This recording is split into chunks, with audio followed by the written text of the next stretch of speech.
Assalamualaikum warahmatullahi wabarakatuh. Apa kabar semuanya para pecinta YouTube channel Tobat 100% yang saya cintai dan saya sayangi serta dirahmati dan dimuliakan oleh Allah SWT. Pastinya saya selalu mendoakan kalian semua semoga panjang umur, sehat sekeluarga, banyak rezeki, serta dijauhkan dari segala bentuk musibah dan diberkahi hidupnya oleh Allah SWT. Amin amin ya rabbal alamin. Selamat datang dan selamat mencari ilmu pengetahuan tentang Islam di YouTube channel Tobat 100% ini. Kali ini Tobat 100% akan membahas tentang ketika ada doa Nabi tidak dikabulkan.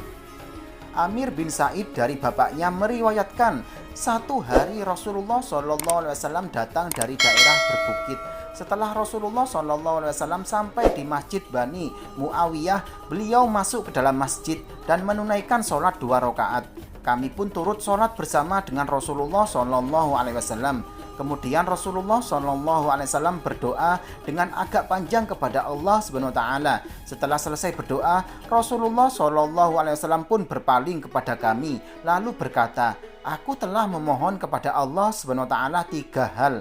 Dari 3 hal itu, hanya 2 hal yang Dia kabulkan, sementara yang 1 lagi ditolak.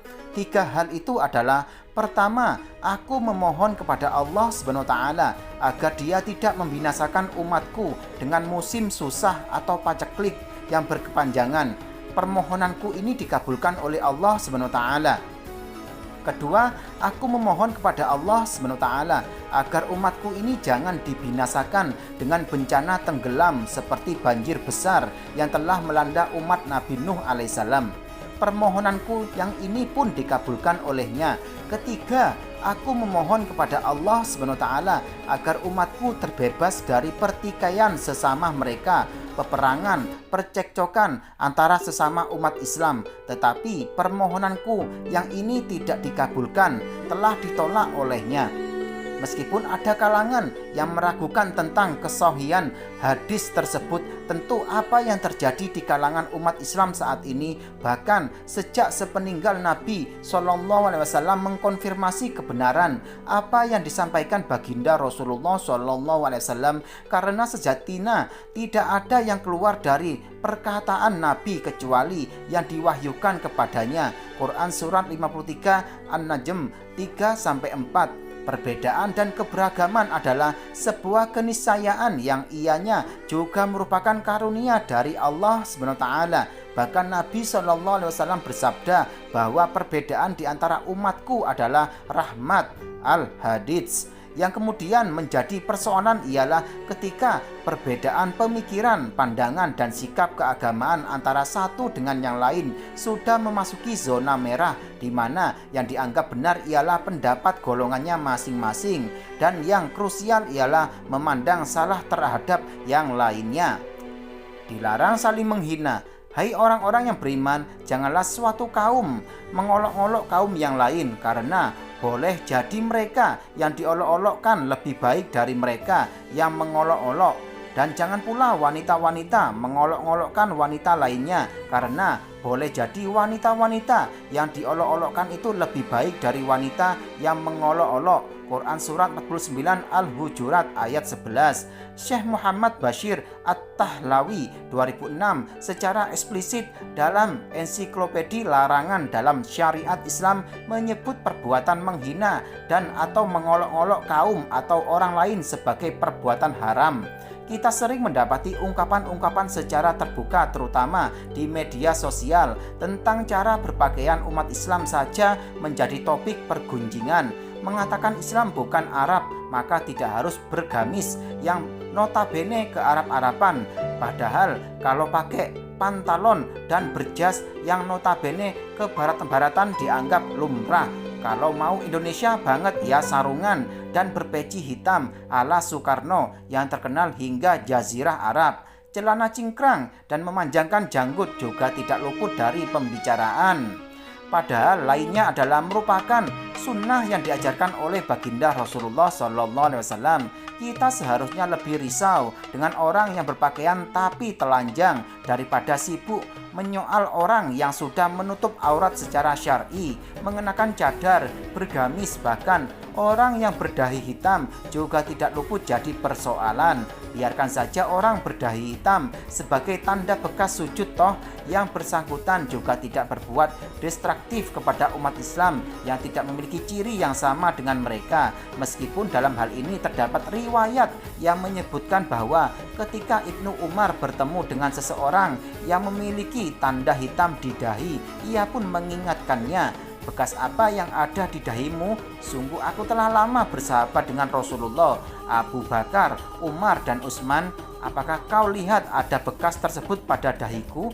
Tentu yang tidak kalah penting dari makna bekas sujud sebagaimana yang secara tekstual tertuang dalam Quran surat 48 Al-Fat ayat 29 ialah dampak positif secara personal maupun sosial dari dikerjakannya sholat itu sendiri, yaitu mencegah dari perbuatan keji dan munkar. Quran surat 29 Al-Ankabut ayat 45. Sayyid Qutb dalam tafsir Fi Zilalil Quran menegaskan bahwa sima'afum fi wujuhihim min atsaris sujud, tanda-tanda mereka tampak pada muka mereka dari bekas sujud ialah tanda yang tampak pada wajah mereka, yaitu keelokan, cahaya, kecerahan, dan keramahan. Jika ada orang yang melaksanakan sholat namun moral individu maupun moral sosialnya belum sesuai dengan akhlak yang diajarkan oleh baginda Rasulullah SAW, maka dapat dipastikan sholatnya belum benar, dan dengan demikian sholatnya belum dapat mengontrol perilakunya. Pernyataan-pernyataan yang cukup menggelitik juga, misalnya menyematkan identitas kepada kelompok, komunitas, bahkan negara tertentu sebagai Wahabi, Syi'i, Salafi, dan sebagainya, yang mengidentikan mereka dengan Islam garis keras atau ekstrim, Barat dengan sekutu-sekutunya yang anti-Islam atau setidaknya Islamophobia, telah dengan nyata mengadu domba antar potensi kekuatan umat Islam, dan sepertinya sadar atau tidak kita telah latah dan larut dalam skenario adu domba mereka. Kita sepertinya begitu risau dan terganggu dengan keberadaan faham yang begitu mudah mengkafirkan orang lain. Padahal jika yang dituduhkan itu tidak benar, maka tuduhannya itu tafsirisasinya justru kembali kepada mereka. Rasulullah SAW bersabda, "Barang siapa berkata kepada saudaranya, 'Hai kafir,' maka kembalilah ia kalimat itu kepada salah satunya. Jika benar seperti yang dikatakan, maka benarlah ia. Tapi jika tidak, maka ia kembali pada dirinya sendiri atau penuduh." Hadis riwayat Muslim nomor 60 dan At-Tirmizi. Menjadi ahlus sunnah, pertentangan antar umat juga tidak lepas dari sebuah hadis Nabi yang sesungguhnya justru memberikan keterangan dan kesimpulan final yang mantap. Dari Abdullah bin Amr, ia berkata, Rasulullah SAW bersabda, "Sungguh akan terjadi pada umatku apa yang telah terjadi pada umat Bani Israel, sedikit demi sedikit, sehingga jika ada di antara mereka Bani Israel yang menyetubuhi ibunya secara terang-terangan, maka niscaya akan ada pada umatku yang mengerjakan itu. Dan sesungguhnya Bani Israel berpecah menjadi 72 milah, semuanya di neraka kecuali 1 milah saja, dan umatku akan terpecah menjadi 73 milah yang semuanya di neraka kecuali 1 milah." Para sahabat bertanya, "Siapa mereka wahai Rasulullah?" Beliau SAW menjawab, "Apa yang aku dan para sahabatku berada di atasnya." Diriwayatkan oleh At-Tirmizi nomor 2641. Dengan demikian, keselamatan umat ini tidak semata-mata ditentukan karena bergabung atau tidaknya seseorang dalam suatu organisasi massa keagamaan misalnya, namun lebih kepada ketaatannya dalam menjalankan sunnah baginda Rasulullah SAW dan para sahabat beliau. Tentu perintah berjamaah, berorganisasi, dan mengorganisir dalam berbagai amal kebaikan menjadi satu hal yang sangat diperintahkan oleh beliau SAW. Jika seseorang ingin diagungkan diakui oleh baginda Rasulullah SAW sebagai ahlus sunnah, maka hendaknya ia berkomitmen untuk senantiasa menjalankan sunnah-sunnah baginda Rasulullah SAW dan para sahabat beliau. Secara sederhana, mulailah dengan membuat daftar sunnah-sunnah beliau sehari-hari, kemudian apa saja yang sudah dan bisa diamalkan, dari sholat fardu berjamaah, memperbanyak puasa, bertutur kata yang baik, hingga memberi makan atau peduli terhadap fakir miskin dan orang-orang yang tertindas secara sistemik atau mustazafin. Dari ratusan kebiasaan dan sunnah Nabi, berapa banyakkah yang sudah kita tiru dan amalkan? Saatnya kita menyempurnakan keberadaan kita dari posisi ahlus sunnah organisatoris formalistik kepada ahlus sunnah substantif.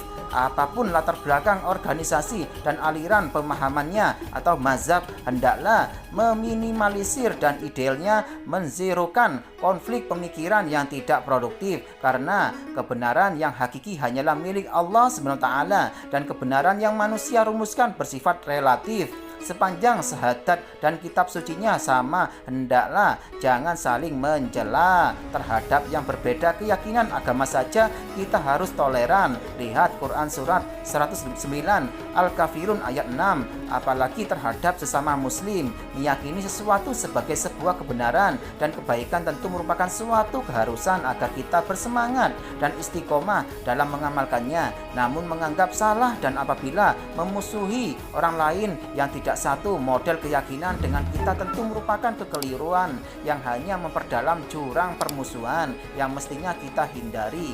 Wallahu alam bisawab. Demikianlah penjelasan dari YouTube channel Tobat 100% ini, semoga bisa menambah ilmu pengetahuan kita semuanya ya, dan semakin menambah keimanan kita kepada Allah SWT.